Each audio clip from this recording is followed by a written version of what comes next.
खुलुमबाय दिनै सानसेनि रादाबफोरखौ फरायदों आं गेवलां हाजोआरिया बिटिआर गोरोबथानि दफाफोरनि सायाव सावरायनो एबसु एनडिएफबि बिकेडब्लिउएसि आरो इउबिपिअनि दैदेनगिरिफ्रा गोदान दिल्लीयाव उदालगुरि जिल्ला दुलाराय बर' फरायसा आफादा रोंगौथि सायख' आनजादनि फिथाइखौ फोसावबाय बरपेटा रोडनि दमनि घाटआव बिखि दैमानि बिखायाव जेसिबिजों हा जावखांनायखौ गोख्रों हेंथा होदों बाक्सा जिल्लानि बोरि माखायाव आबादारिफोरखौ लानानै जिल्ला थाखोनि स्टेक होल्डार मावबादा खुंफुंदों उदालगुरियाव खुंनाय खुंगा 20थि भारतनां अन्थाइ गोरा बड'सा सान काप बुलुर बादायलायनाया दिनै जोबलांबाय धेमाजि जिल्लानि गंगार डिके र'डआव हरखाब अर खामनायजों गंद' गलाफोरा सेवहांगार जानानै गोबां लाख रां खहा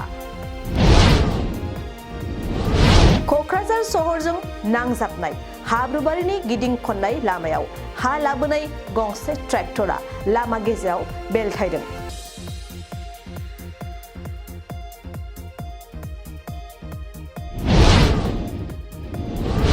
खानि हेंथायै आसुनि सोमावसारनाया सोलिबाय थागोन बुंदों आसुनि आफादगिरि उत्पल शर्माया मानास हाग्रामानि दावबायारिफोरनि थाखाय समपारानि हमस्टेआ जानाय लोंनायनि सुबिदा खालामनानै होदों दावबायारिफोरनि थाखाय बे हमस्टेखौ आं बानायनाय जादों जेरावनोखि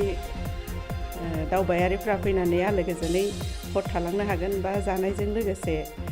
बेयाव जानाय लोंनायनिबो मा होनो सुबिदाखौ खालामना होनाय जादों चिरांनि खैलागाव गामिनि दुलाराय ब्रह्म बाथौ सनातन धोरोमनि धोरोमगुरु ऋषि दिनेन बसुमतारीनि गोथार सारादुखौ खुंफुंदों दिनै सानसेनि रादाबफोरा एसेनोसै गोजोन्थों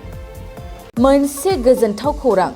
2023नि असमि मागो दमासि मेलाखौ खुंफुंनो बे समाव साखाफारा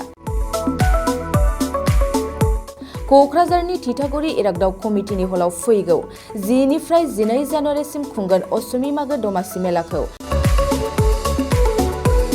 आसाम सरकारनि पन्चायत आरो गामियारि जौगाथाय बिफाननि सिङाव क'क्राझार जिल्ला खुंथाय डिस्ट्रिक्ट मिशन मेनेजमेन्ट इउनिट आरो आसाम स्टेट रुरेल लाइभलिहुड मिशननि बानजायनायाव असमि मागो दमासि मेलाखौ गाब गोनाङै खुंगोन बे मेलायाव गुबुन गुबुन मुवा बेसाद आरो मागो दमासिनि जाग्रा आदारफोरखौ दिन्थिफुंनायजों लोगोसे मोसानाय बादायलायनायफ्राबो थाजोबगोन लोगोसेनो असमि मागो दमासिनि मेलायाव बयखौबो बाहागो लानो खावलायहरदों